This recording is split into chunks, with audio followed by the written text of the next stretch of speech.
ஒளிரும் பூ இதழ் 13. எல்லோருக்கும் வணக்கம். நான் உங்கள் சுகமதி. இன்று பிறந்த நாள் மற்றும் திருமண நாள் காணும் அனைத்து நல் உள்ளங்களுக்கும் எனது மனமார்ந்த அன்பார்ந்த நல்வாழ்த்துக்கள். வாழ்வில் எல்லா வளமும் நலமும் பெற்று பல்லாண்டு வாழ்க. இதுவரைக்கும் நம்ம பார்ட் 12 வரைக்கும் பார்த்துட்டோம். இன்னைக்கு பார்ட் 13 என்ன ஆகுது அப்படின்னா, அவள் கேட்ட கேள்விக்கு உடனே அவங்க அப்பா என்ன நீல்கமலியா அப்படின்னு கேட்குறாரு. ஓ படிச்சிட்டியா அப்படின்னு சொல்லிட்டு, ஒளிரும் பூ படித்தாச்சா அப்படின்னு கேட்குறாரு. அவளுக்கு பயங்கர சந்தோஷம். அவங்க அப்பா பற்றி அவளுக்கு தெரியும்.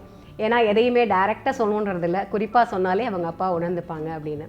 அவங்க ரெண்டு பேரும் இன்றைக்கி வெளியில் காரில் போயிட்டுருக்காங்க. காரில் போயிட்டுருக்கும்போது சில கான்வர்சேஷன் நடக்குது.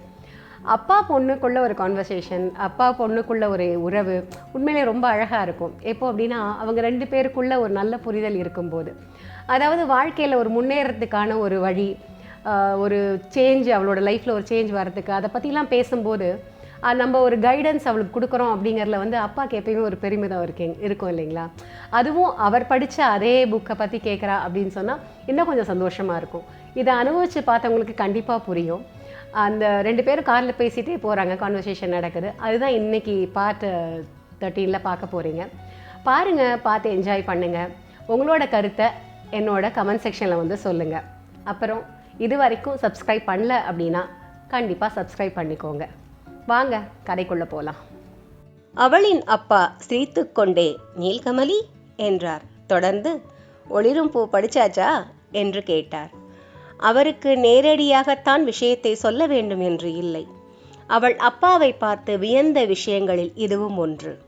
அவரால் யூகிக்கவே முடியாது என்று அவள் நினைத்திருந்த எத்தனையோ விஷயங்களை அவர் எளிதில் கண்டுபிடித்து இருக்கிறார். இதை கண்டுபிடித்தது பெரிய விஷயம் இல்லைதான். ஆனாலும் அவரை நினைத்து பெருமை கொண்டாள் காவ்யா.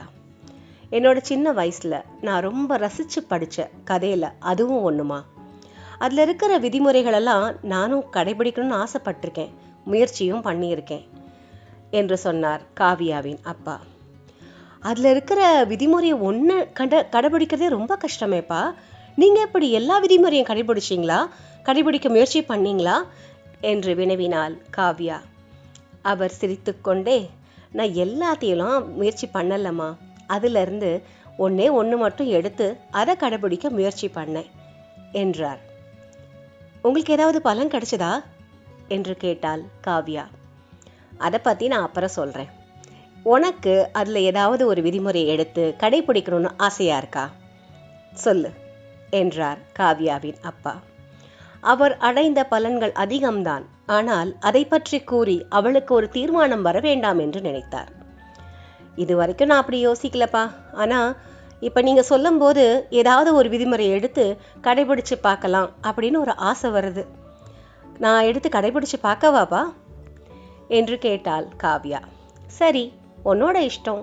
அதுலேருந்து ஏதாவது ஒரு விதிமுறையை எடுத்துக்கோ, அதை கடைபிடிச்சிட்டு வா என்றார்.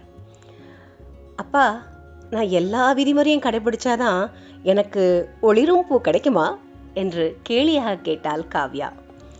அவர் சிரித்துக்கொண்டே, முயற்சி திருவினையாக்கும், அதைத்தானே அந்த கதை வலியுறுத்தி சொல்லியிருக்கு.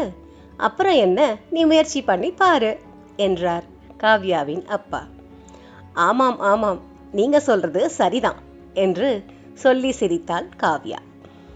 அவள் எந்த விதிமுறையை முயற்சி செய்தாள் என்பதை அடுத்த வாரம் பார்ப்போம். மீண்டும் மலரும்.